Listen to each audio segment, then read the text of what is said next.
meeting to order. Would someone move item 1.02? Move it. Second.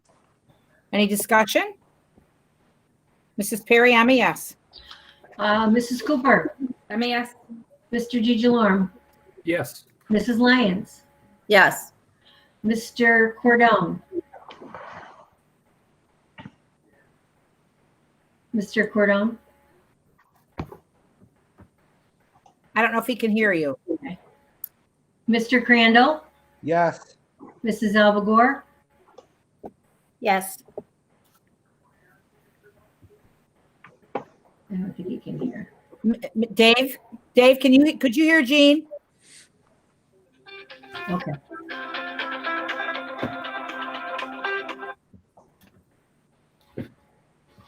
Okay.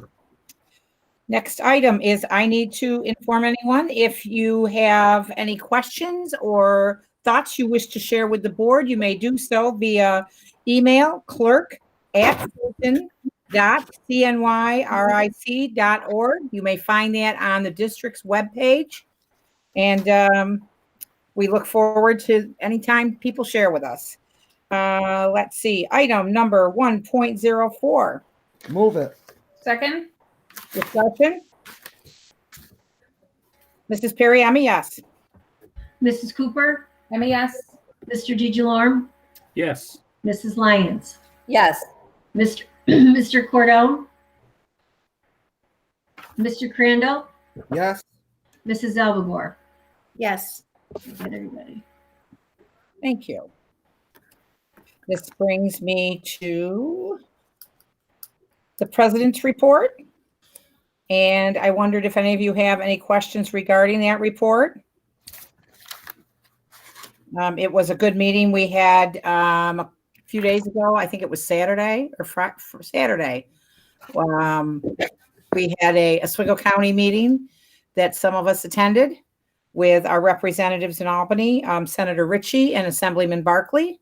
And I thought it went well. If there's no questions about upcoming meetings, I'm going to turn this meeting over to Superintendent Bovino. Good evening, everybody, and happy first meeting of February. Hope everybody's well. Weather's been cooperating to this point, but it looks like it's going to be interesting tonight. So everybody stay warm and dry, and we'll see what tomorrow brings. A couple things. We're going to actually start off with something very exciting. It's something that seems like it was a long time ago, but we started talking about a drone program here in the Fulton City School District. And yesterday morning, I saw a story about drones and the corridor and all this. And I'm like, wow, I think someday our kids are going to be a part of that. And so tonight you're going to be hearing just some of the steps that we've been taking, but we're doing the recognition of our FAA certified drone pilots. So Mr. Lisi, if you could please recognize the individuals involved.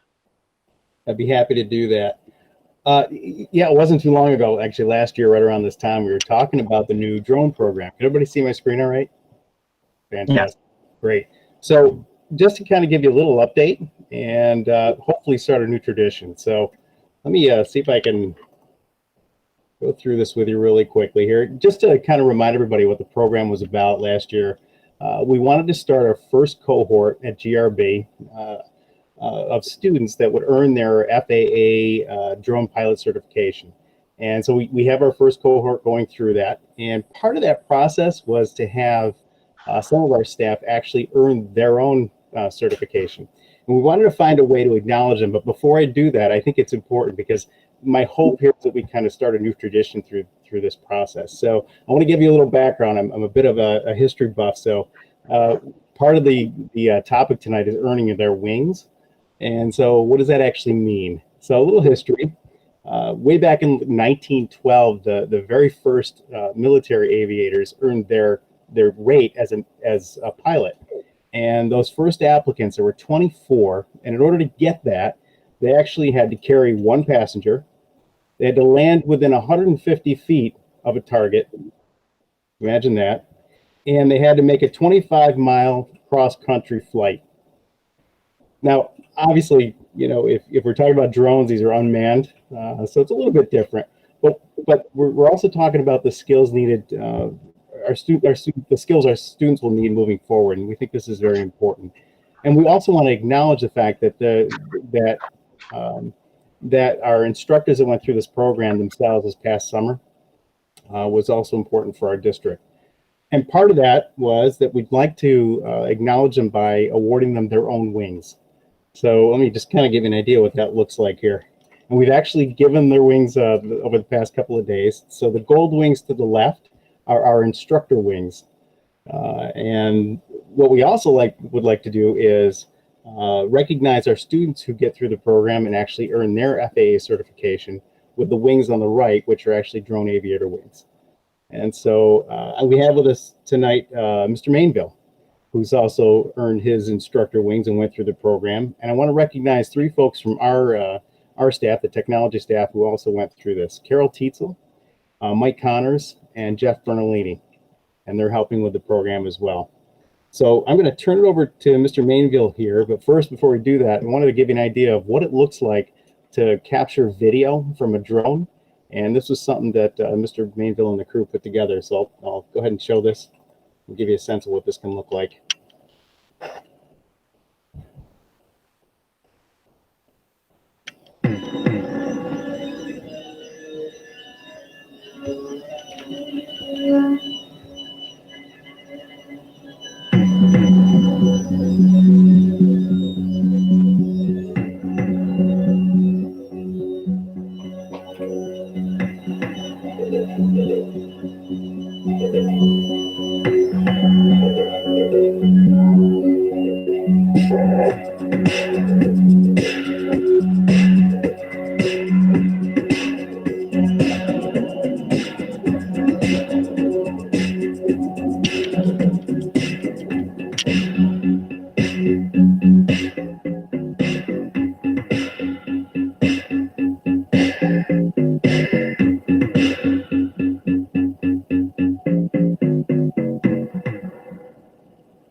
Sure, but it gives you an idea of what drone technology can do.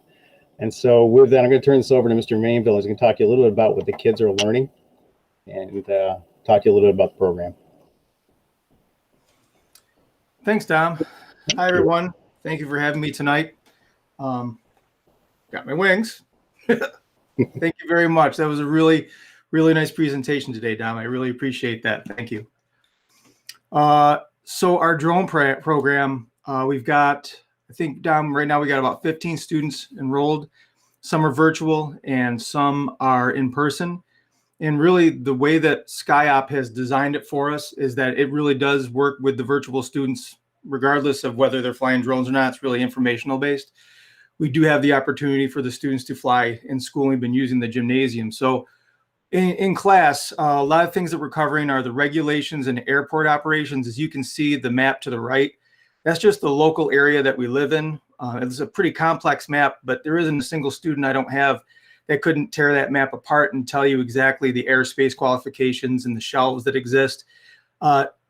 Since this whole thing started, it's been a real conversation about not about the drone operator themselves, but we are people who are going to be putting things in the air where airplanes are, and we have to understand their rules. So safety, I know it's number 4 at the bottom, but safety belongs in every one of these. And so the students are getting to know a lot about airplane regulations, airport regulations, and just overall safety in general. Tom, could you move to the next slide, please? In addition to that, they're going to have to know how to put together a crew for a job. We're going to do several projects this spring designed on getting the students to use teamwork to design. I think our next project is going to be mapping the exits around the building and using aerial photography, straight on photography, and sort of put something together for safety where all the numbering of the exits are. But to do that, they have to take care of their bird. So every 5 flights, we all sit down, we walk through a maintenance log, taking care of anything that's broken. You can see the boy on the top, Michael Morrison. He broke some of his guards. They're fragile, they break. But we have to know how to take the thing apart, put it back together. And Ian Anderson at the bottom is just doing a normal checklist of pre-flight logging. Next one, Dom. So when this is over and done with, it's really nice to throw your drone up in the air, take a few photos and share them with your friends. but these students have a potential to have a career in all of this. So to go clockwise with just a fraction of the jobs that are out there, construction sites will hire you to come in and map either throughout the process of construction. They might bring you there early on to do a topography.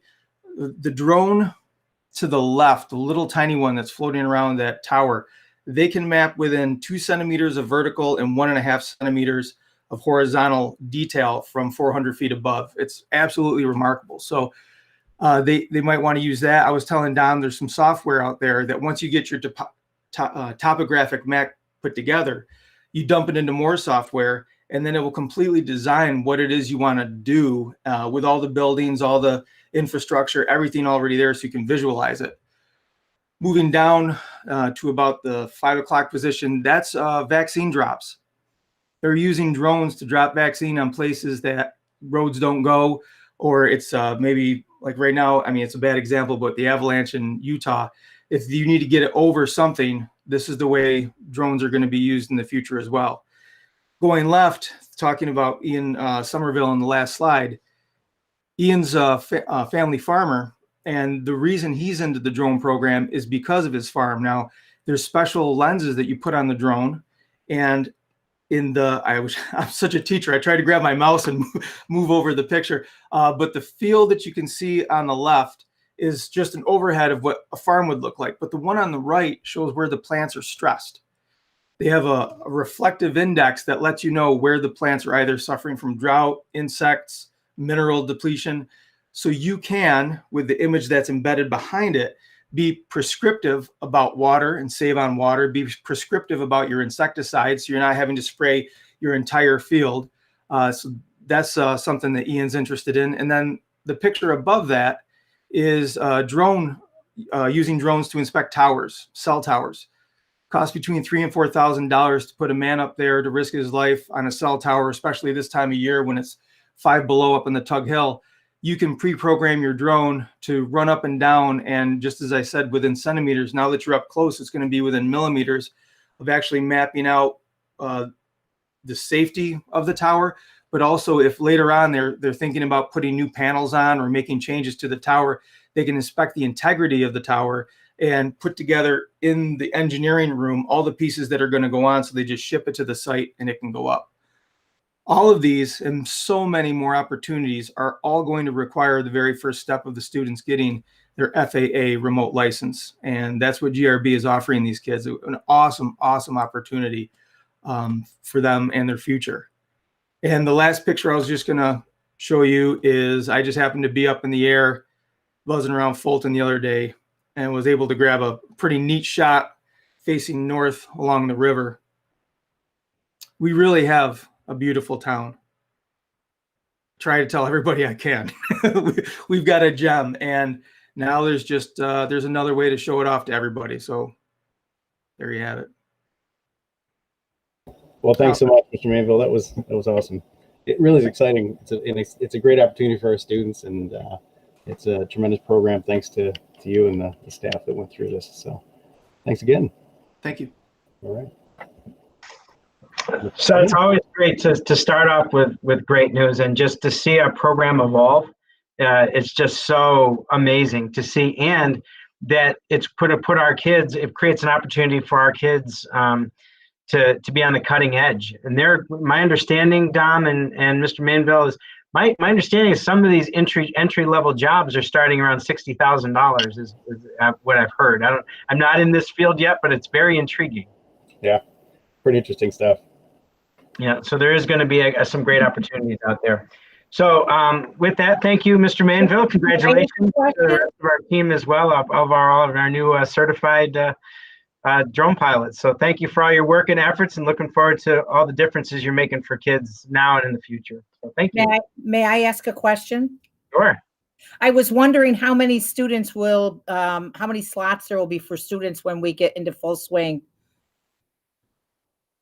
That's a great question. So right now we have 14. We can have as many as 24 students in a class, in a cohort.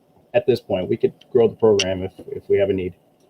That's wonderful. And congratulations to everyone that earned their wings. And I thank you all for what you're doing. I think it's exciting for our students. Thank you. So thank you. It's always good to start off with something really positive, and great opportunities for our kids. That's why we're here. Next thing on our agenda, excuse me, this evening is an update on our capital improvement phase 2 B update, and that's we have King and King here this evening. Mr. Rowley and Mr. James are here with me this evening, and I'm going to try to drive tonight, unless Mr. James, you're going to try to drive from home. What do you want to? I can drive. You want me to? I'll drive. Why don't you do that? He's looking at me like, what? 1 second here. Let me get on here and onto our present now. 1 second. My entire screen. While you're doing that, I'm going to unplug here. This one. While you're doing that, I should share that Carrie texted me during Dan's presentation to remind me that as part of our project, we actually had a drone fly over the Fairgrave building to take images of the roof. And now we know that we can see Dom and Dan and maybe get the students involved next time we need that. Well, when we first started this, that's a great point, Mr. James, that when we started this project, we talked about how can we find ways to incorporate our kids into this. And I know even last year when we were starting to do some of the preliminary work here for the junior high, one of the teachers here, they had a drone out here and they were actually doing some work and kind of getting some ideas about that with one of our classes here. So I think there's a lot of great opportunities over the next year and a half, 2 years as we do a lot of work. So. Absolutely. All right, On the site work too. Is my screen showing there? Can you see that? I do see it. All right, is it large? I'll make it as large as I can. Looks like it's 1 click less than that. So that looks like it is. So Okay. Mr. James and Mr. Rowley. I think while you're doing that, I'll give a little bit of background. As you mentioned, we're here to talk about the remaining scope for phase 2. And I have to admit that over the course of the project with multiple phases, it can be a little confusing even for the project team. So Robin and Nick and Brian asked us to develop a new format so we could come to the board tonight and review the scope. And so that's what you all have received a copy of. I think it might be worth taking a moment just to review the history for the board members. And simply the document's broken up into 3 columns. The far left column is what the district has committed to already. The center column is what we're proposing to include in the scope moving forward. And the red column on the right is potential exclusions from the scope. So let me touch for a moment on what's been committed to. And you'll recall that what we've called phase 1A was the site package at Volney, the junior senior high school in Lanigan. So we have a contractor on board. You've seen some of the work completed at Lanigan. The district is under contract to have the balance of the site work completed, and that will occur as we move forward. Phase 1B, which the board just acted on recently, was door work at each of those 3 buildings, some masonry repairs and some windows at Lanigan, and a new generator at the junior high building. So that's also something that you've committed to. One thing that's happened, and you haven't seen much of this yet, but you've probably talked about it, is that phase 2A, which is currently at SED for review, are fire alarm upgrades at G. Ray Bodley High School, the Granby Elementary School, and we added Lanigan to the scope. It was not originally part of the scope, but that was included. And Carrie and I, we witnessed firsthand some of the fire alarm issues that you were having this past summer. So it was decided by the district to push that part of the project forward. That was logged in late January, so we expect an 8 to 10 week turnaround time from SED. So we'll get that done as soon as we can. So that's what you've committed to already. And then under the center column for what's proposed to be included in the scope, There are a few items at the G. Ray Bodley High School that the district has given the design team a direction to proceed with already. And that's because the board has committed to the public that you would absolutely do the field turf and the track resurfacing. So King and King and IBC and Appel Osborne are working on those documents right now and looked for early to mid-April submission to SED for the tennis court sidewalks, the turf, the track, the bleacher railings. And because we have to do some work in the building to support site work, we're also planning to include the mechanical ventilation improvements at the gym and media center. So, Carrie, am I missing anything you want to jump in on? No, Okay. you're on a roll. Keep going, Mike. All right. So what that leaves is really the remaining scope in the center and right column. And we heard loud and clear coming out of all the issues this past year that it was a district priority to address mechanical issues and ventilation issues. So you'll find that the center column at each building is primarily made up of mechanical issues. And there's a smattering of architecture in there as well. But Carrie kept records of what was proposed as part of the 2015 Building Condition Survey. And we went back in those records, and you'll see from the top to the bottom of the form that items that related to mechanical work were included in light blue. So maybe, Brian, if you could scroll down a little bit. You'll see a number of items there in light blue, primarily related to ventilation. And what that means is that some of, say, more architectural scope or maybe lower priority items were pushed off to a potential future phase. We've been working with LaChase and Bob Marquetta to establish a budget for the remaining scope. We'll put the turf and track project out to bid. We'll have those bid numbers to factor into this, but we're looking to establish a scope for the remaining phase or phases that equates to about 6.2 or 6.3 million. So I think our purpose here presenting to the board is to make sure that items included in the center column and an emphasis on mechanical issues and ventilation are still the district's priority.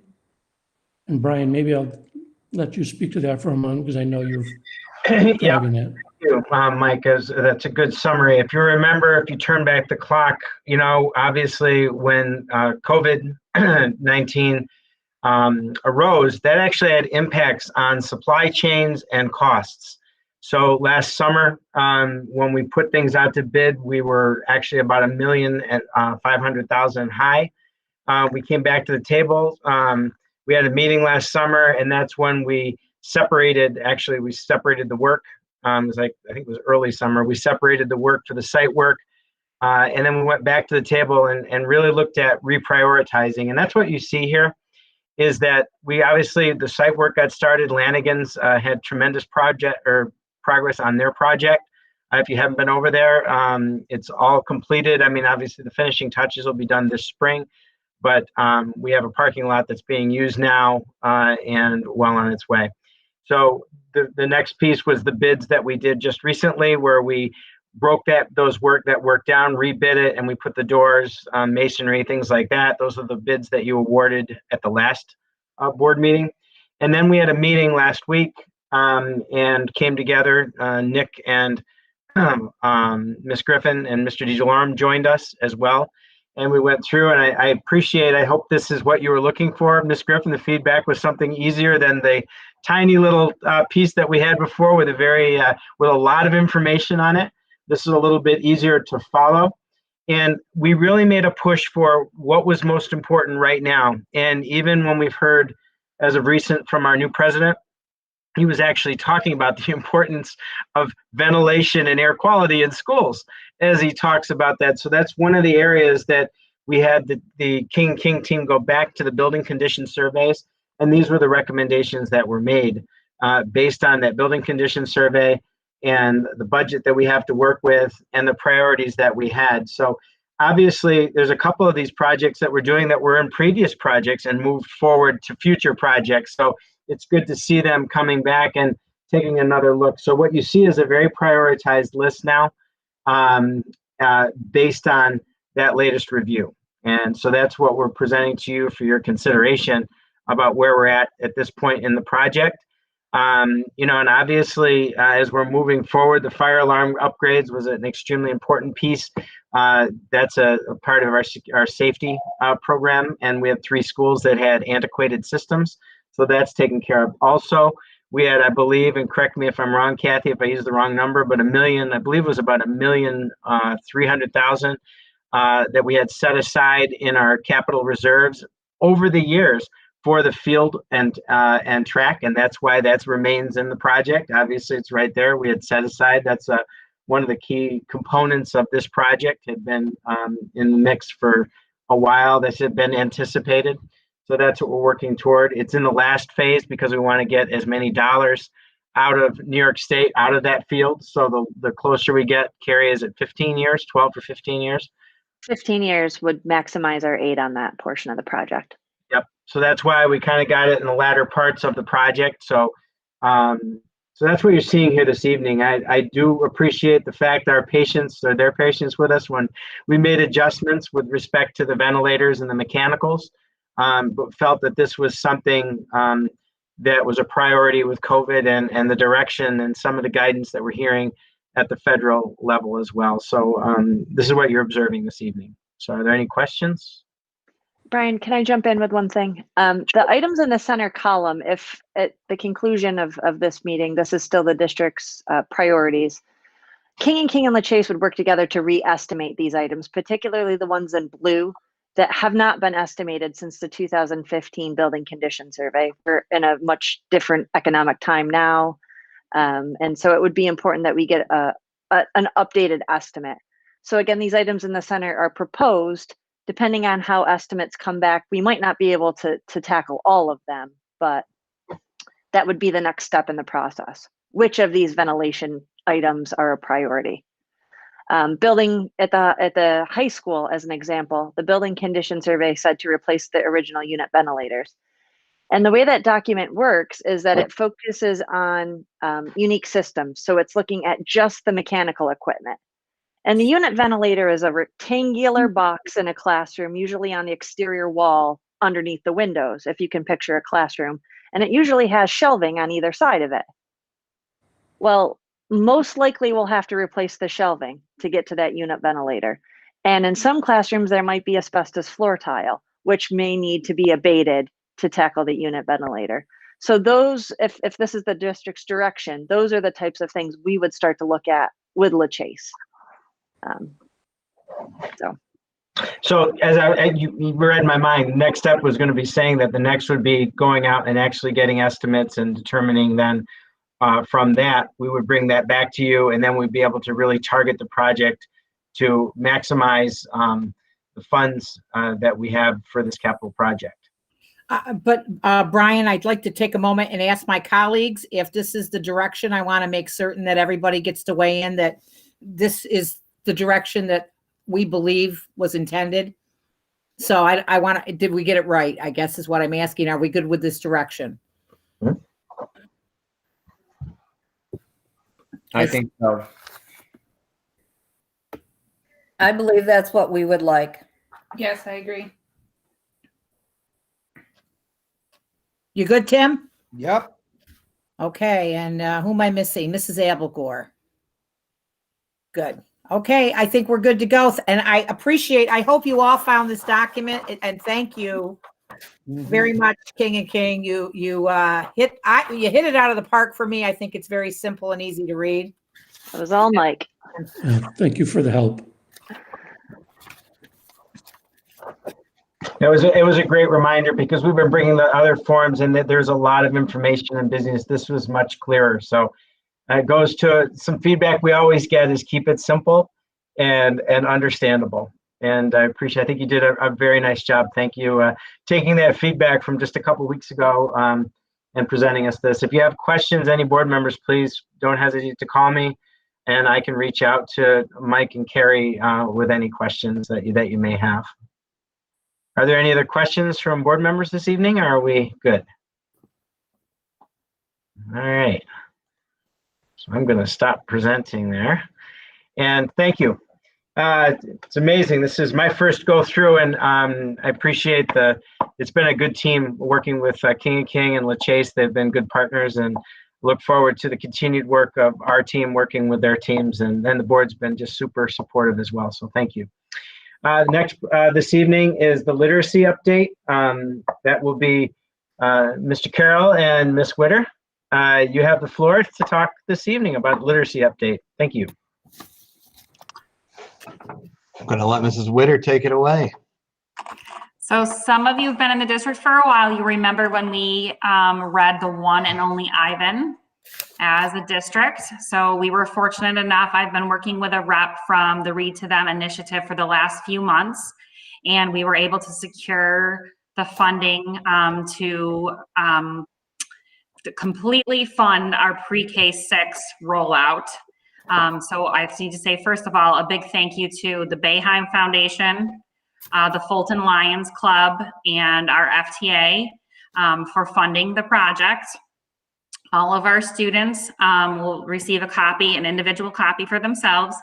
We have been working with the Mix It Up team for several weeks for advertising, and as a plan, they are going to incorporate the book. And you all received your book. There should have been a little note on it that said, shh, because it is a secret. So if there are any students who are watching tonight, we need to tell them that it's a secret until the official rollout. We are actually going to have the author do the kickoff for us. So we have a lot of exciting things that are planned. The Mix It Up team will incorporate the lessons.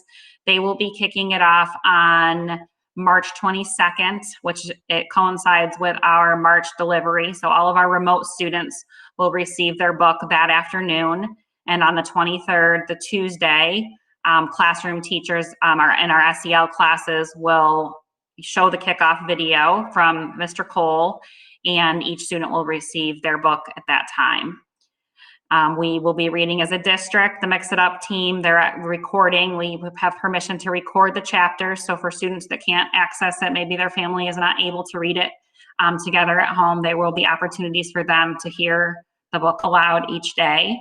And Mr. Cole is going to come back. We're one, I guess, unintended positive of COVID is the author can't travel, which also makes him very available. So Barb Senecal, I need to give a shout out to the Mix It Up team, also our librarians. Barb Senecal and Tammy Reynolds have been working hard to get this going. And we plan to have Mr. Cole come back and do some more traditional author assemblies, as traditional as we can get remotely after our April break. And then we actually are asking him to come back on one of the last Mondays of the initiative and meet with small groups of students to do some drawing classes and some writing classes. So we're very excited about that piece. He sort of said to us, sky's the limit. He would work with us and around our budget to be able to provide whatever we wanted to do for our students. So we are very excited, to say the least, about that. Does anybody have any questions?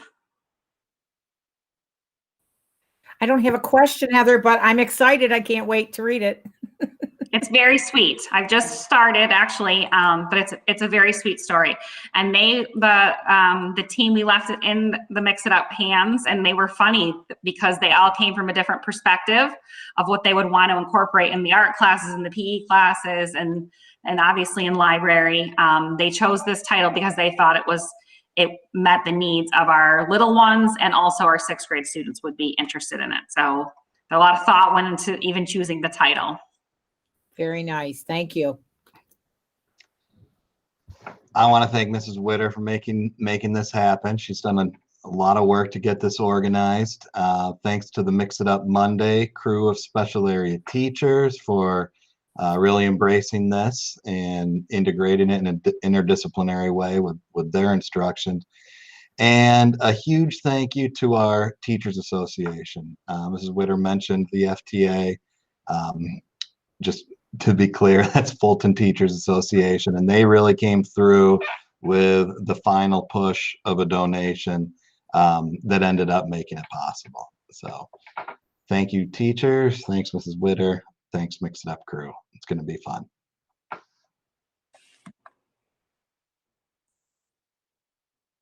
And Ms. Ware, we're going to talk, mention anything about UPK this evening? Yes, I just want to touch base on where we are at the mid-year point. So you may remember that we are down just one class. We started with one class down. We started with this year. So we have 4 a.m. and 4 p.m. Classes. Our target number, we have seats for 126 students. It has been, we have to remember that last year we were in a different situation. We also were able to offer transportation. So recruitment this year has been a little slower. We did receive from State Ed, maybe the beginning of January, I think that was Mr. Carroll, information that our final numbers were not going to be Beds Day. They were not going to be December 1st, which they originally told us, but that it would be all of the students who were in the program at any point during the school year. So our current number right now of students who have been in or out of the program is 112.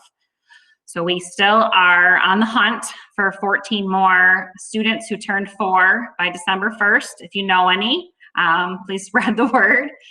We are still trying to fill those seats. In the meantime, we are just like everybody else, K-12. We are meeting every Monday, talking about our, how do this is translate to the remote setting. We started the school year with a remote class at the afternoon at Volney and a remote class at the afternoon at Lanigan. Since then, we have morphed into having remote students in all of our buildings in the afternoon. So at Granby and Fairgrave, they actually have students in person and remote in the afternoon. So again, like everyone else, the UPK teachers, I think, would say they've learned a great deal about technology and how to engage students in the virtual setting. All of our UPK students have an iPad at home. They get on their Google Meets on Mondays, just like everyone else. They have opportunities. They can be involved in our Mix It Up lessons. And the UPK teachers also put things out for them. We use a platform called Seesaw that houses all of their curricular activities for the week. And in addition, all of our remote students meet with their teachers every afternoon. And just to piggyback on Heather's message, we are still open and still very much welcoming 4-year-olds to enter our pre-K program for this year. I actually spoke with our State Ed contact in relation to pre-K this afternoon, and he shared that pre-K enrollment has been a challenge statewide this year, as you can imagine, as families struggled with the decision in September, August over whether or not to send their 4-year-olds to pre-K, with the uncertainty over what that would actually look like. Did they want to take the chance, health chances? Did they want to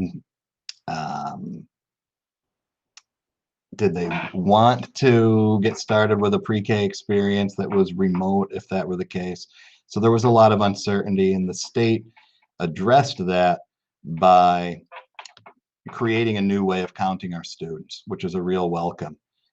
Instead of basing our enrollment numbers only on Beds Day, that first Wednesday in October, they're now doing multiple counts over the whole year to include any student who's been part of the program.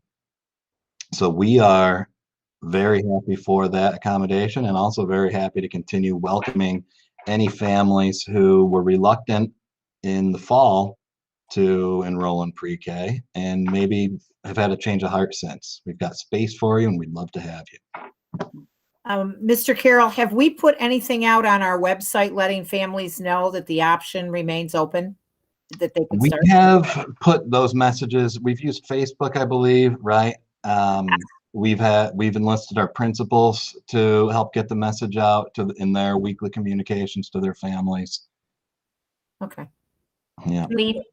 We just advertised again at the second semester. We've been advertising about once a month, but we just advertised again for second semester, and I fielded about a half a dozen phone calls last week for people who their children turned for the end of December or January, yeah, which was exciting and gave me an opportunity to make sure they knew how to register for the fall. But for some reason, we're still trying hard to pick up students who turned 4 by December 1st. Good, thank you.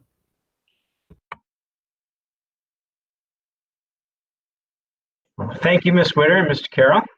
It's always exciting to hear what's going on with our kids, and it's a great program for us. And as Heather talked about, I think, and as well as Dan, just a lot of challenges for parents, a lot of decision making this year, and I think that the transportation difference also, I think, was a little bit of an impact as well. So I think there were a number of things there, but I think we're continuing to recruit, and hopefully we'll fill those other 14 seats, and will be great, because more importantly, if we get kids in those seats, that means they're getting the opportunity to go through a quality pre-K program.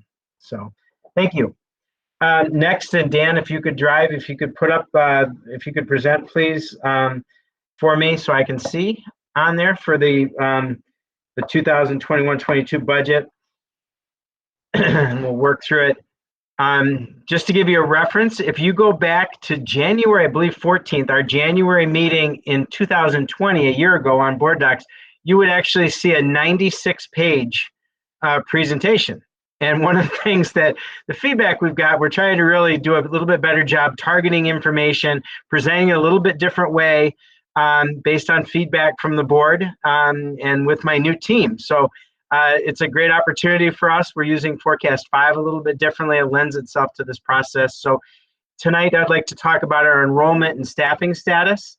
Dan, if you go to the next slide, please. This is just a reminder of the budget parameters that we identified at the December 15th budget workshop that we had with the Board of Education. This identified our strategic coherence planning area, that's the SCP area. Those are our 6 areas: leadership to innovation. And then each of the parameters that the board supported us, kind of those general initial budget parameters that we'll be focusing on throughout the process. We shared these with our budget committee, which I believe we had 26 participants last week. I could talk about that a little bit.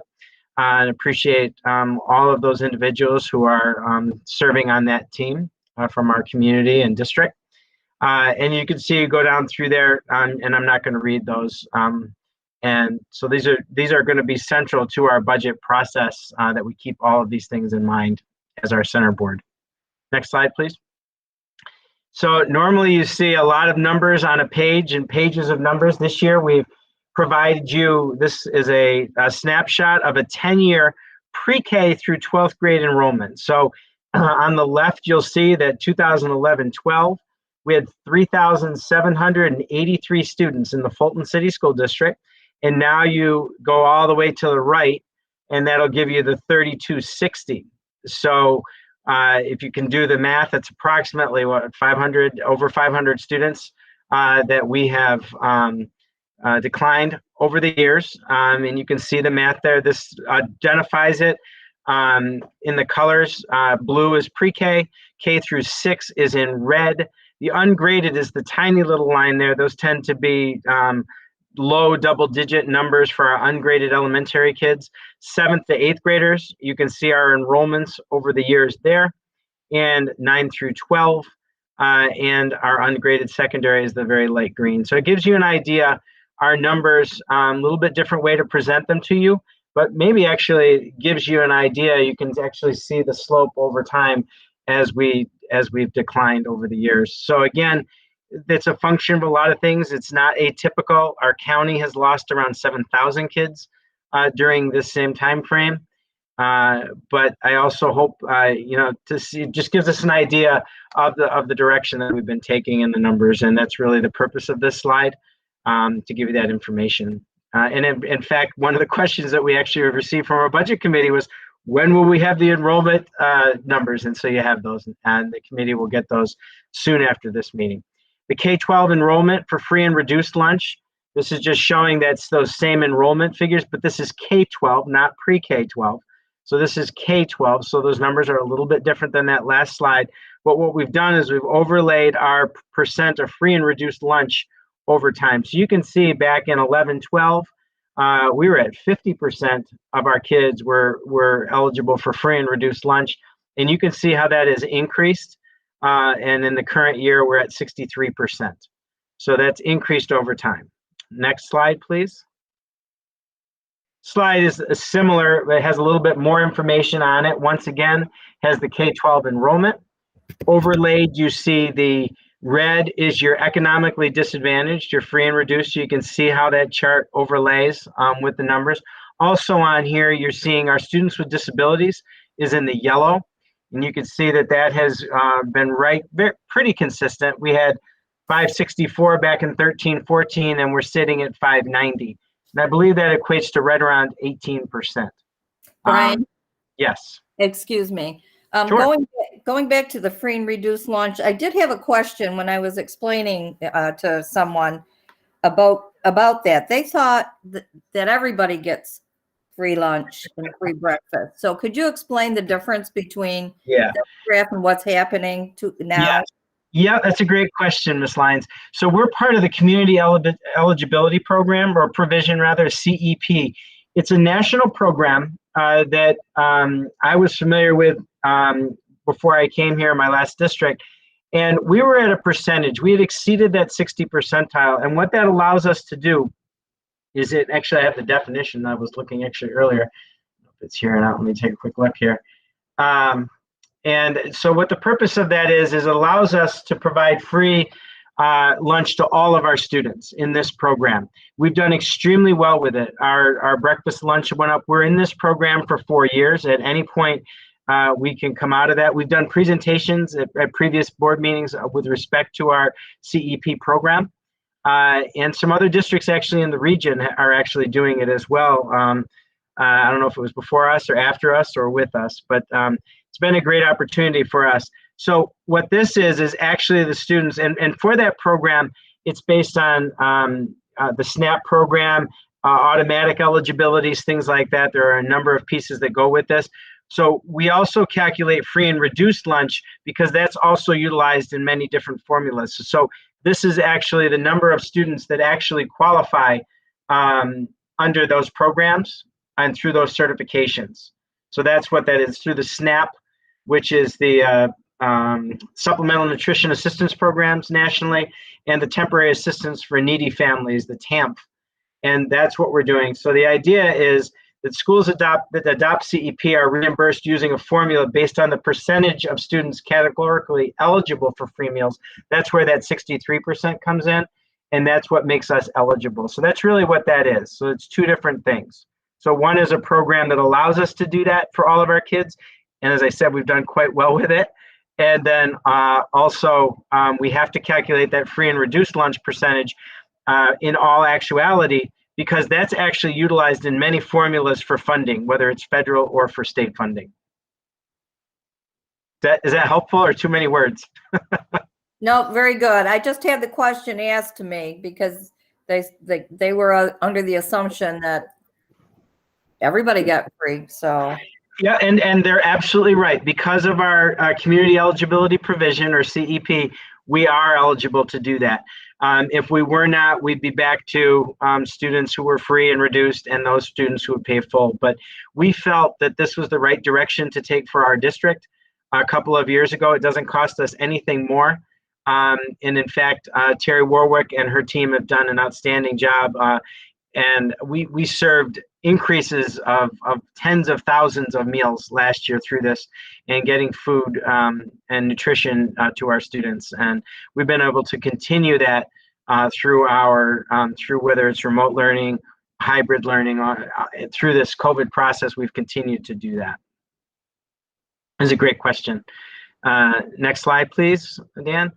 On this, I just pointed out our students with disabilities has been relatively flat, little bit of an increase over time. You have to remember that when we look at percentages, we have, if we look at, we've gone from having 3,753 kids to 3,149, but we've gone from 564 students with disabilities to 590. So our number of students with disabilities has increased, but our denominator, the number of kids in our district, has decreased. So the percentage has gone up, but we've only seen an increase of approximately 26 students over that amount of time. So relatively consistent with our numbers, but we haven't seen the same type of reduction in numbers of students. The numbers of students qualifying for special education services has remained consistent and has not declined. And that's very consistent with what you'd see across the country. You'll see declining enrollments, but those students with disabilities tend to not move as much,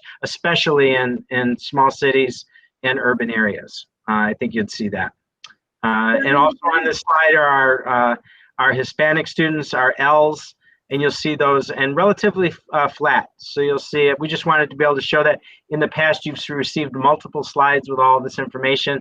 Now you'll see it in one area. Brian, if I'm looking at this graph correctly and watching enrollment numbers drop, but free and reduced lunch numbers increase, I would assume the trend of families who are financially stable are moving out of the area, and financially disadvantaged possibly staying, and that would be a trend. That is a trend. If we go back a slide, Dan, with the numbers on it, we can actually see it. So you'll see we've been pretty consistent. You see, for the last 5 years, between 60 and 65%. So that's good. You're right. I think something happened. You can see the big transition was 2011 to about 14, and I believe that was a time when there was a lot of change.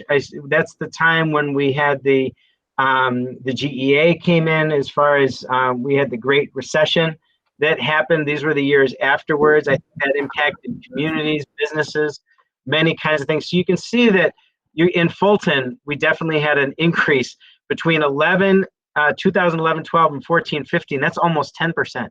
So that right there was the big move. We've been relatively stable, creeped up a little bit over the last 3 years, not a lot, but a couple of percentage points. But you're right, our economic profile here in the city has adjusted a little bit over the last 10 years, and you can see that. As people leave, the needs still are rising. That's right. Great. You see, so I think we get more ideas and observations when we do this way. So that's great. Definitely shows that. Thank you, Ms. Cooper. Yep. On this one, this was an interesting one. And I should give kudos to Dan. Dan, we pulled a lot of this from Forecast 5, but Dan actually spent a lot of time, Mr. Carroll put a lot of time into these graphs. There's a lot of information on here. What you'll see here is the actual birth numbers with actual kindergarten and current enrollment. So what you'll see, if we're going left to right, you'll see the green bars are the actual number of live births. Under that, you'll actually see a number. So if you look at on the left, you'll see 307 in 2008-9, and that's the actual number of live births reported. And then the actual, what you have there is the actual number of students, and Dan, correct me if I'm wrong, those are the current students. That would be our current 12th graders. And so I believe that's 255 in the cohort. Is that accurate, Dan? Yep, I'm getting a nod. Yeah. And so then if you go left to right, yes, left to right, you'd have 255 in the 12th grade. You go next, the next one over is 215, that's our junior class. Then you go to the right further, that's our sophomore class. And then your freshman class, the 270 is up on the yellow, but that's 270. And that takes you all the way to our current, I guess, kindergarten class is what it would have been. So our kindergarten last year, is that correct, Dan? So the 2020-21 Yep. green bar, that's our current kindergarten class. Got it. Okay.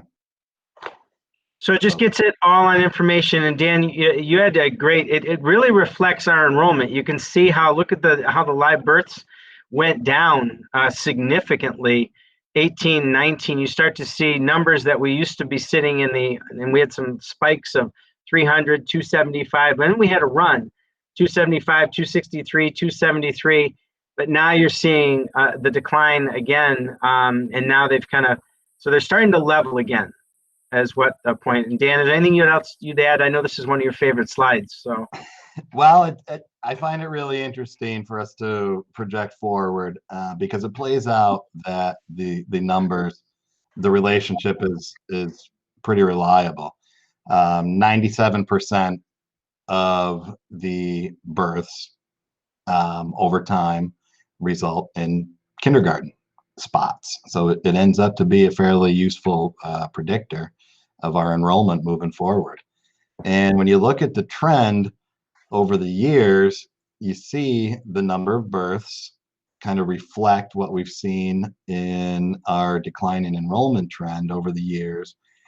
But if you cue into the most recent 5 years, we've got a leveling out in terms of the number of babies being born and future kindergartners. So where, when we look earlier at that trend, that's a pretty even slope downward in relation to, starting at our current kindergartners and their little brothers and sisters and neighbors waiting in the wings, the slope starts to actually move up a bit in terms of the number of kindergartners we can expect in the coming years. Yeah. So it's useful. It's something we keep an eye on. As you know, we're working towards over time. It's difficult during the pandemic, but eventually we want to be able to do forecasting 3 to 5 years out. And so we're really working with this tool. So this is a good example for us to keep an eye on and helps us with our projections. Thank you, Dan. Next slide, please. This is our future K-12 enrollment projections. So now you see that now we've projected out based on those live births, 2020 to 21, all the way through 26, 27. And that would be a wonderful thing if we hold, if we actually are the same in 26, 27 that we're now in 2021, that would be absolutely fantastic. And I also, and I've said it before publicly, I also believe the stronger we make our school system, families look for places to work. They look for places to live and raise their families. And so I think our strategic coherence plan and all the work that we're doing hopefully can poise us to be one of those places where as people move into the region, they may say, gee, where do I want to raise my family? Maybe Fulton.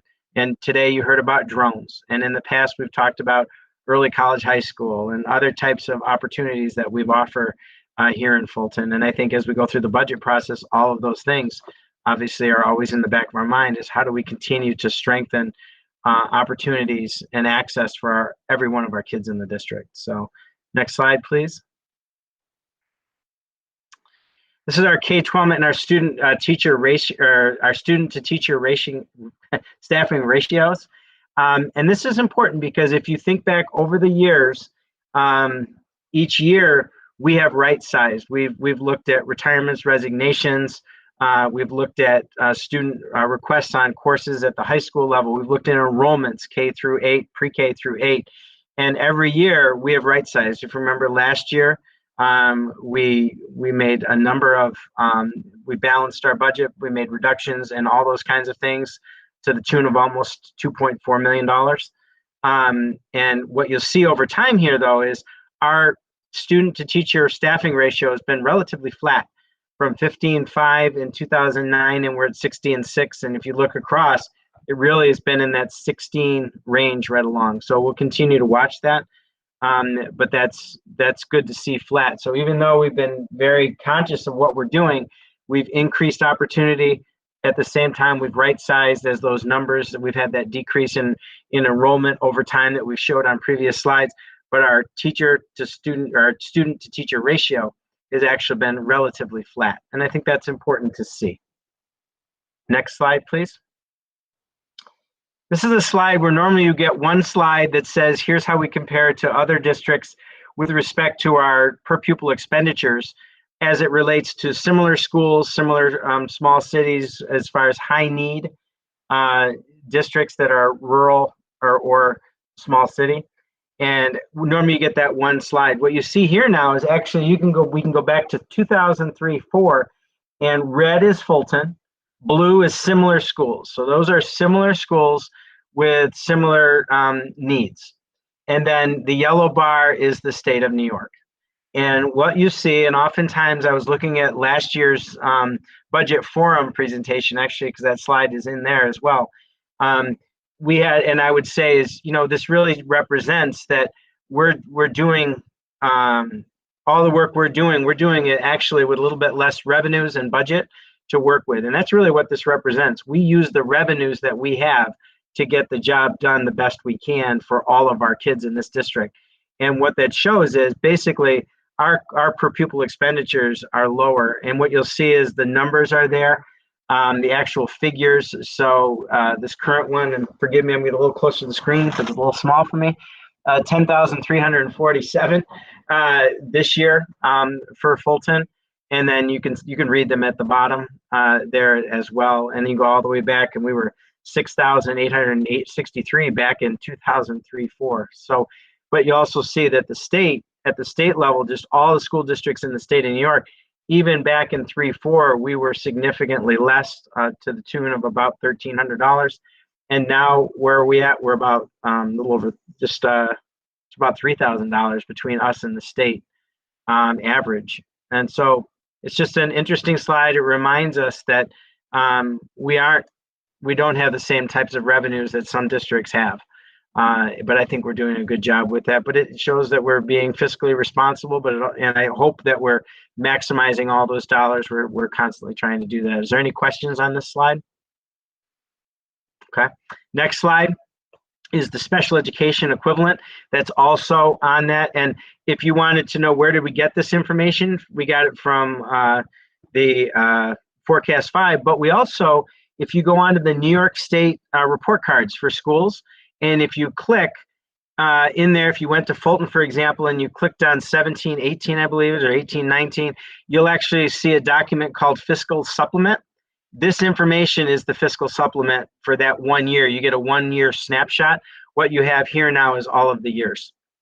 So once again, in special education, we've always been a little bit lower than our similars. And you'll see that gap wise. We don't have a lot of students that we place out of district. We have a range of programs within district. I think that's partly why you see us kind of there. I think we've also had a couple of high cost students who have graduated. And so I think that's made a little bit of a difference in that as well. So, but again, it's similar to the profile that you see with our per pupil expenditures for all students together. Next slide, please. Normally this is you'll see it if you went back to last year's, you'd have a list this way. This year we put it in a table. This is just our staffing. You'll see at our K6, our staffing is 76 teachers, breaks down into our special areas, art, music, PE, library and media specialists, and all of our intervention types of supports for our RTI, ELA, reading, math, and then our special ed teachers, ICT and CT teachers, as well as our special education special classes, and this is for K-6. The next slide, please, is the secondary staffing. This is our 7th to 12th grade staffing in each one of those areas at the current time. And that's each of your core content areas, English, math, science, social studies, as well as your health, your RTI, your special education, technology, art, business, careers, world languages, foreign languages, music, PE, physical education, family, consumer science, and library media specialists. So that's our overall staffing in the district with respect to our instructional staff. Next slide, please.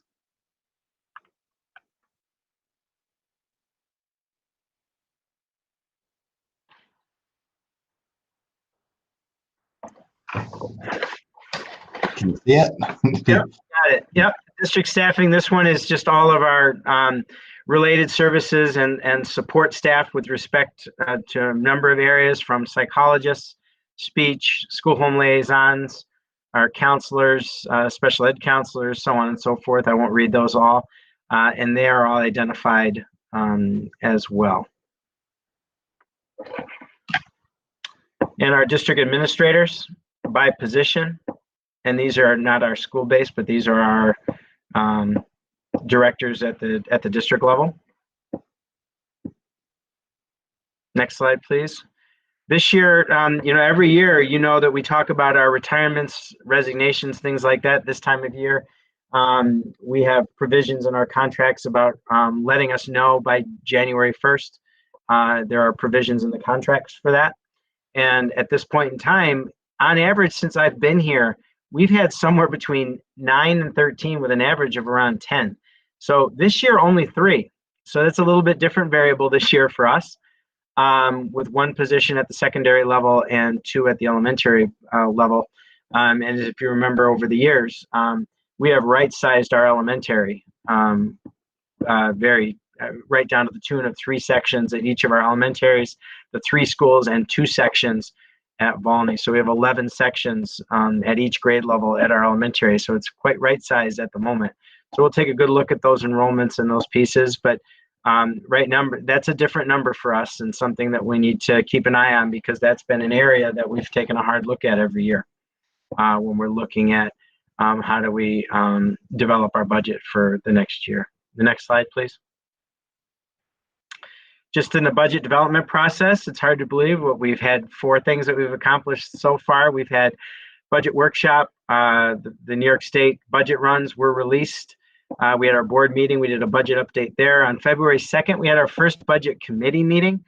26 people participated, parents, community members, what else? Teachers, administrators, unit membership, presidents.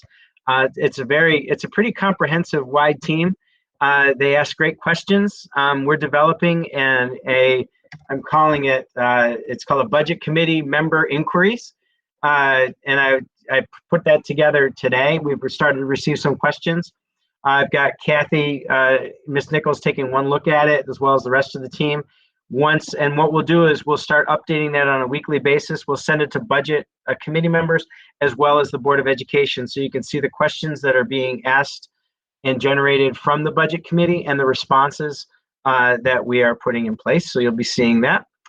Today is our February 9th meeting. Today is you're seeing the enrollment and the staffing status, trying to break down that document that we normally have, the 90 pages plus, into something a little bit more tangible. And I already like the response to the graphs. I think they lead to more discussion. So thank you for your questions this evening. We have a board meeting on the 23rd. We will do a roll forward projection that evening to give you an idea of the numbers and what that would look like. And then the next step, we will go to the budget committee, and we will share the enrollment, the staffing, the priorities. We're going to identify some very specific questions for the budget committee for them to grapple with and really process with us. And that'll help target their work as well as we address trying to develop a budget based on the revenues that are going to be available from New York State. Obviously, very dependent on federal funds. Over $4 million in our budget would be federally related. So I'm hoping that the governor's at least anticipated minimum budget, which is $4 million to us, is closes the gap and at least keeps us relatively solvent at this point in time. Any question? Go on to the next slide. I think there's one more there, Dan. Yep. And just lists out the rest of the board meetings. We will add, in all probability, another budget committee meeting. We talked about that at the meeting on March 2nd, that we would probably schedule another meeting in there, but it's not on there. It's a to be determined. Are there any questions? Great. I believe that was the last slide. I hope I didn't stop too soon. I think that was the last one. Is that right, Dan? Yeah, Mrs. Lyons has a question. Oh. I wondered about the 8 nurses. It says we have 8 nurses in the district. Yep. we have 8 nurses in the district. We have 6 and 2 float nurses that we have. So what they do is they're based at specific schools, and then what happens when we have people out, that's something we've had in place since I've gotten here. So yes, that's why we have 8. We have 2 floats plus the 6 to support the schools. Thank you. I didn't realize that. It's a great question. A great. In my 4 years, that's the first time I've gotten that question. So I think it's maybe the way we're presenting it. I think it's a little cleaner. From the board, is this easier to understand and easier to utilize this way? Absolutely. Okay. Thank you for your feedback. Ms. Lyons, you always give us great feedback, and we took this feedback to try to present this differently. So I'm glad it's more meaningful and purposeful for you. So thank you. All right. And finally, I think we're done now with the slide there, and we'll have Mr. Els. If you want to join me, and we'll do just a quick update on our athletics program, as well as just kind of we're out of the starting gate, literally out of the starting blocks. I guess with my horse background, it's gates, but we're actually out of the starting blocks, right, for athletics. And so that, and then any updates on our vaccinations. I know we're starting round 2 at GRB this Saturday. Mr. Els.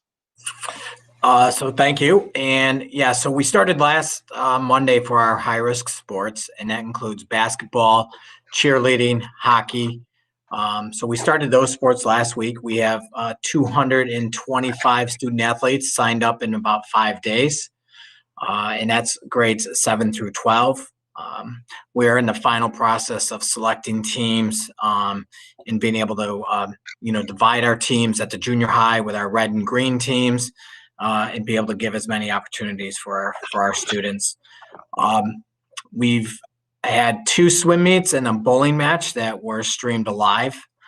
Tim did a great job getting over there to the swimming pool, and those are up on our website right now. They're both on the homepage and on our athletic page. We actually had a swim meet tonight that I was watching right before this meeting.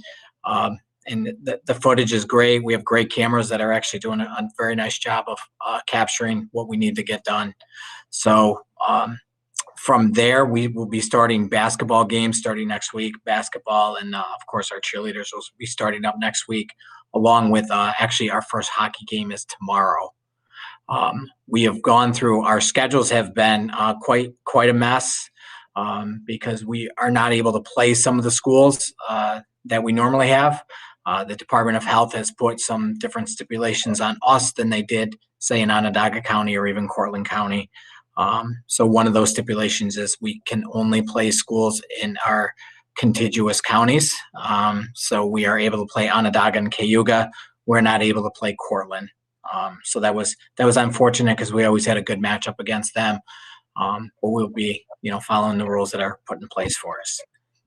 I've been over to talk to the most of the teams, or many of the teams, to talk about, mask wearing, what appropriate mask wearing is, and how to take a mask break if needed. To pull themselves out of the game or out of the practice over on the sideline, come out to half court during foul shots, be able to take a mask break, or even to be able to, step off the court away from others. As far as the vaccination clinics, we are starting round 2. This is our big one. This is the one we did 4 weeks ago, and that's about 985 doses will be given on Saturday at GRB. They do plan on coming back every Saturday for the second dose. We are in talks right now of second dose in the morning. So anybody for their second dose will be from 9 to noon. And those appointments are already scheduled. So those will be 9 to noon. And then 1 to 4 will be any first dose. Of course, that depends on the allotment that the county is given each week. Open to any questions? I was just wondering how we're doing with the junior high students. We are doing wonderful. So we had full participation. We had a lot of students, signed up. I do believe at the junior high at the last count, which was on Saturday afternoon, that we weren't going to do any cuts. We were right at our full max number, between 12 and 15 on each of our basketball programs. So at the junior high, we are only able to offer basketball at this time. Wrestling would have been another sport. Wrestling, of course, has been moved to May. And another sport would have been volleyball at this time of year, and that has been moved with our varsity and JV volleyball team, which starts in March. Very good. Thank you. You're welcome. Yeah, I've had the opportunity to stop, and it's nice when we're in a building. The junior high gym is right across from the office here. So I've actually had the opportunity to step in, and I will tell you that the kids all have their masks on. It was funny. One was drinking a water today, and he turned and he had his mask on, drinking his water, and he goes, "I'm drinking water. I'm drinking water." So, I mean, they're very cognizant of it. They were so happy, to see their faces. They're doing a good job. I didn't see their face. I saw their eyes. I see the gleam in their eyes. They're doing a good job.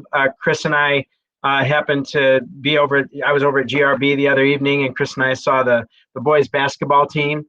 Again, and I watched the swim meet the other day online or streaming, and so there's a lot of, we're out of the blocks well, and I'm looking forward to our continued path down this road. The numbers in the county today was 26, cases that we're pretty consistent in the 20s now, which is good news. I heard somebody said the percentage was down significantly, also another good news. I hope we all continue to keep focusing on all those safety protocols. That's really the key to keeping this moving until eventually we're told that we don't need to do this anymore by the CDC and everybody else. So that's good news. So we have a lot of things starting on a lot of fronts, and hopefully they can keep the rudder deep and keep us moving forward. Chris is doing a nice job balancing the athletics with the COVID, so thank you for doing that and your team. And we'll continue to move forward. But we're moving, we're monitoring very closely. And we're looking forward. There's supposed to be at any time coming is new CDC guidance for schools. They keep talking about it, but it hasn't been out yet. So I'm very interested to see where the CDC is going, and will there be impacts on school districts in New York State.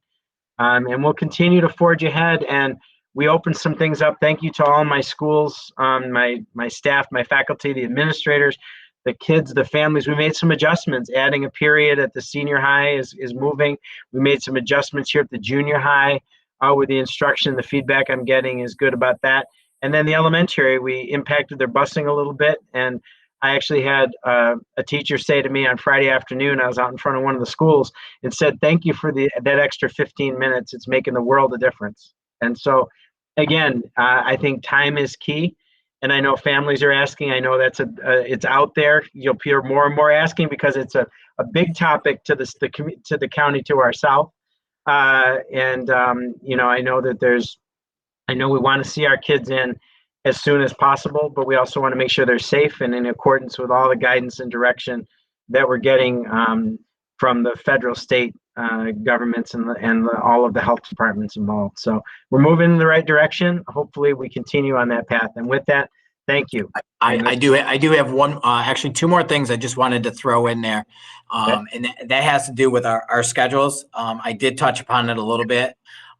We usually have 4 to 5 months in order to build a schedule, and we built a schedule in 5 days.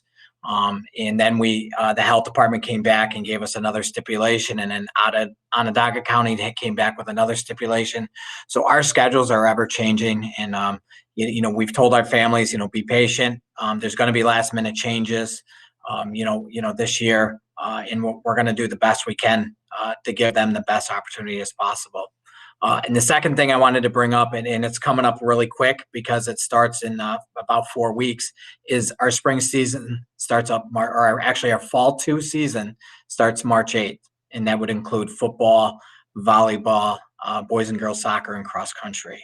So, and tennis, girls tennis. So that is coming up here very, very quickly. Chris, when does the winter, I guess it's winter one, it's the only one, the winter season, they overlap by about a week? How long do they overlap? They overlap exactly by 1 week. So the spring, and of course, we would have to look at where some of these teams will be able to practice, because we want to make sure our winter sports end before we start kicking them out of gyms. If there's still a foot of snow outside, as we're projected to get tonight, Hopefully we get a warming here pretty soon and we can start getting some of our fields melted so we can get out there and start playing some of our fall 2 sports. So there is only a 1 week overlap, but I could do some adjustments to where it will be a very minimal impact on anybody. And there will definitely not be a negative impact. It'll just be a very busy week for some kids. That's all. right. Thank you. A lot of information. And with that, that's the conclusion of the superintendent's report. Thank you. Oh, Brenda. That's okay. Chris, when we do move into the fall 2 sport season, we're probably still going to have like 2 feet of snow on the ground. Possibly. You had talked about routes of being able to remove snow from the field for the kids to play. Is that something that you can share with us? Like we're going down with, is Brian going down with a shovel? We do have a live stream camera at the complex, so we could make sure we put that out there for everybody if he does. So we have not solidified any plan at this point. We're looking at a couple different companies that come in and try to help us do that. We don't really plan on going, we don't plan on going down with shovels. That's a much larger area than anybody would.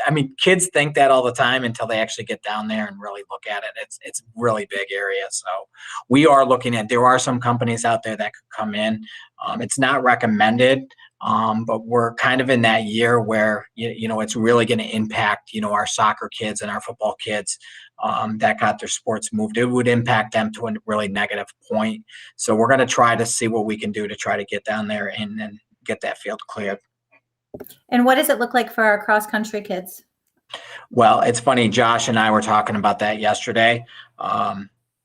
So right now it looks like, a lot of the, William Gillard down to the War Memorial where it is, at this point, we have no idea about, all of our courses are out through the woods, which will definitely be, a foot or 2 of snow out through the woods, especially. So we may have to modify our course this year in order to use more of a paved area. And we have a nice loop if we go down through William Gillard around the junior high, back around to the high school. So we could come up with a route. And like I said, Josh and I were just talking about that yesterday as we were watching the snow fall and what are we going to do in a month. So. Okay. Thank you. You're welcome. Okay. Well, thank you. Mr. Els, you've got your work cut out for you, but you're doing it with a smile on your face. I'm impressed. Thank you. Welcome. All right. Mr. Bovino, are you turning it back over to me? All right. So I was wondering if my colleagues would like to batch 4.01 into 4.03. Someone want to move that? Move it. Second. Any discussion on any of those items? Mrs. Perry, I'm a yes. Okay, Mrs. Lyons, Yes. Mr. Crandall, Yes. Mr. DeJalorme, Yes. Mr. Cordone, Mrs. Albagor, Yes. Mrs. Cooper. Yes. Item 5.01, please. Move it. Move it. Second. Any discussion? Mrs. Perry, I'm a yes. Mrs. Lyons, Yes. Mrs. Cooper, Yes. Mr. Crandall, Yes. Mr. Cordone, Yes. Mr. DeJalorme, Yes. and Mrs. Albagor. Yes. Item 6.01. Move it. Second. Any discussion on these policies? Mrs. Perry, I'm a yes. Mrs. Lyons, Yes. Mrs. Cooper, Yes. Mr. Crandall, Yes. Mr. Cordone, Yes. Mr. DeJalorme, Yes. and Mrs. Albagor. Yes. I'm wondering if you would like to batch 7.01 through 7.09. Move it. I've got to abstain at one. Okay, which one, Lynn? 7.07. Can we batch 7.01 through 7.06? Yes. Move it. Okay, I have a move and I have is someone second that? Second. Is there any discussion on the item 7.01 through 7.06? Mrs. Perry, I'm a yes. Mrs. Lyons, Yes. Mrs. Cooper, Yes. Mr. Crandall, Yes. Mr. Cordone, Yes. Mr. DeJolorme, Yes. and Mrs. Alvagor. Yes. Item 7.07. Move it. Second. Any discussion? Mrs. Perry, I'm a yes. Mrs. Lyons, Abstain. Mrs. Mrs. Cooper, I'm a yes. Mr. Crandall, Yes. Mr. Cordone, Yes. Mr. DeJolorme, Yes. and Mrs. Alvagor. Yes. Item 7.08. Move it. Second. Any discussion? Mrs. Perry, I'm a yes. Mrs. Lyons, Yes. Mrs. Cooper, Yes. Mr. Crandall, Yes. Mr. Cordone, Yes. Mr. DeJolorme, Yes. and Mrs. Alvagor. Yes. Item 7.09, please. Move it. Second. Any discussion? Mrs. Perry, I'm a yes. Mrs. Lyons, Yes. Mrs. Cooper, Yes. Mr. Crandall, Yes. Mr. Cordone, Yeah. Mr. DeJolorme, Yes. and Mrs. Alvagor. Yes.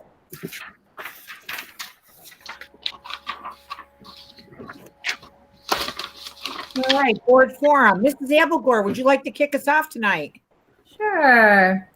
First, I want to say thanks for all of the information. It's always good to get that. I really like the new format. Easier to read, better to understand. So thank you so much to Brian and his team for that. I do have a quick question for Mr. Els. I had a couple of community members ask me, the line for the second doses for the COVID shots on Saturday, do you think that they will be shorter, longer? Because I know a few of the elderly people had a little bit of a hard time standing for the 45 plus minutes that they had to stand in line, and so they're just wondering. So our plan is this time around, we're going to add an extra row in the gym, which would give us an extra 13 spots in the gym. This was the first time around that was the biggest vaccination center that Oswego County had ever done. And we learned a lot in a very quick amount of time. We also had internet issues right in the very beginning, which slowed all of the process down. So that backed us up. And yes, so we are taking steps to try to lessen that lineup for sure. We did notice that was an issue, especially towards the later part of the morning and later part of the afternoon. So. Okay. Well, that makes sense. If you had internet issues, that would definitely slow us down every time. Sure so. did. And a quick question for Mr. Palvino. Have we had any luck with organizing any of the small music groups throughout the district? Is that, I know you were trying to set something up and you were sending out surveys to parents and whatnot. Yeah, for our next meeting, we're going to do an extracurricular update with all of those numbers. So it'll be the week off, and then we're right back to a board meeting. So 3 school days from now, we'll be back here, or 4. So yes, they have been working on that. I can have, I know that they were working in 3 areas. I know she had groups in the gymnasium, the auditorium, and one other area that I'm afraid probably the cafeteria. But she had them working, and I know they were coming together and doing those things. And we were also working on the individuals that were the leaders for the musical and play should be returning and should be able to get some more guidance with that and be able to provide that at a future meeting soon. Okay, so the music groups, they're not on the Mondays then, because I know you had talked about that. I know she was working on that, and I want to be able to clarify that. As well. Yeah, I can clarify that. I know she was working on that for Mondays, but now also with our extended, now that we've added the period, we've incorporated more lessons as well during the day, as well as for the junior high. Junior high is also doing lessons.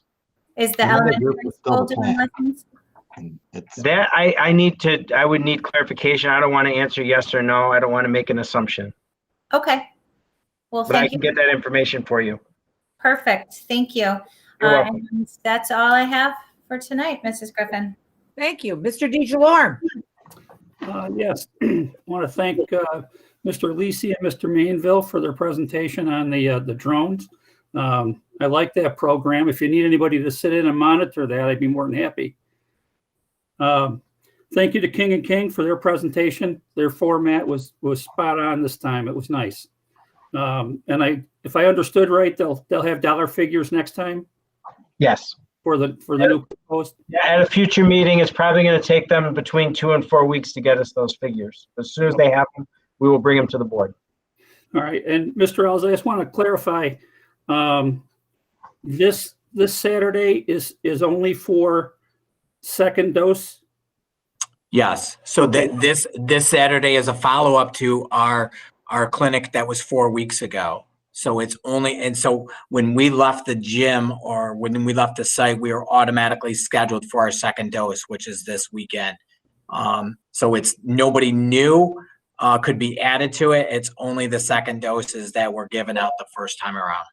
Okay, so in the future though, you'll have second doses in the morning and first doses in the afternoon. That depends on the allotment of vaccines. Okay. So if the state gives you, because if we vaccinate, say 300 people like we did last Saturday, 4 weeks from now, they're going to give us 300 more doses and that's it. If they give us 500, then we could do another 200 in the afternoon. But if they only give us 300, we can only do the second dosers. Understood. Thank you. You're welcome. That's all I have. All right, Mrs. Lyons. All I can say is everybody's really covered everything. I am really excited that we are, as a school district, putting air quality as a top priority. It pleases me. Also, so many thank yous to Chris, your team and yourself for trying to figure out how to do these sports with snow and, you know, all the issues you have, but yet you're trying so hard to get these kids doing what they want. So I appreciate that. And Brian, I got a question on transportation. I've had a couple people ask me, they realize that we have changed things, but they're not certain why. Is there any way we can talk about that at our next meeting briefly? Sure. Okay, great. Absolutely. That's all I have. Thank you. Okay, Mr. Cordone. I think everyone has covered it all, so thank you all. All righty, Mrs. Cooper. I have a few things. So first, I just wanted to say to Mr. Mainville, thanks so much for all your hard work and really pioneering this amazing program, and for sharing such positive words about our city and our community. We don't hear that very often, so it's very nice to hear. Full disclosure, I do have to say that my student really enjoys the class. So thank you so much. To King and King, I just really wanted to say thank you for our patience with our ever-changing needs. I know when we started this, we couldn't really anticipate our needs changing so greatly pre-pandemic, but they have. And also thank you so much to Nick and Miss Griffin for all your hard work and working with them so closely and diligently as our needs change. Miss Witter, thank you for your presentation. I know our family cannot wait to start the book. We're really looking forward to it. Mr. Els, I just wanted to say thank you so much for all your hard work, especially with the modified. I know our students greatly appreciate it. I know our community greatly appreciates it. So I just wanted to say thank you. And my last thing is, as we keep discussing the budget, I just want to say that it is really important to note and keep in mind that yes, our enrollment numbers are decreasing, but our student needs are increasing, our special education numbers are increasing, and it's really important for our administration and our community to keep that in mind before we make any decisions. So I just wanted to say that, and that is all for me this evening. And good night. Thank you, Mr. Crandall. Well, I guess ditto, but I will say I'm glad Mr. Els lost his football bet and shaved off his beard. lot better. I got a couple months before I do mine. It's not summer yet. But other than that, everyone, presentations were a lot better, a lot easier. Even my cat understood them. So, a lot better. And that's it. Thank you. Well, it was an exciting night. It's always nice to have a kickoff with programs for our students. And again, my congratulations to our staff who earned their wings. I am very excited for what's to come for our students and for our community. It's new opportunities. And I don't think it gets any more exciting than that. And Phelan, nice catch on the compliment to Mr. Mainville for the compliment about our community. We don't often say good things, and there's lots of good things to talk about. So I'm really glad that we heard a lot of good things tonight about our district, our students, and our community. And last but not least, yes, the budget continues to be something that we will work on as a district and a community, and keep those questions coming. It makes us much better as a system as we build our budget. So with that, I'm going to ask my colleagues to offer up a move for item number 8.02. We're going to close. Move it. Second. Any discussion? Mrs. Perry, I'm a yes. Mrs. Lyons, Yes. Mrs. Cooper, Yes. Mr. Cordone, Yes. Mr. DeJorme,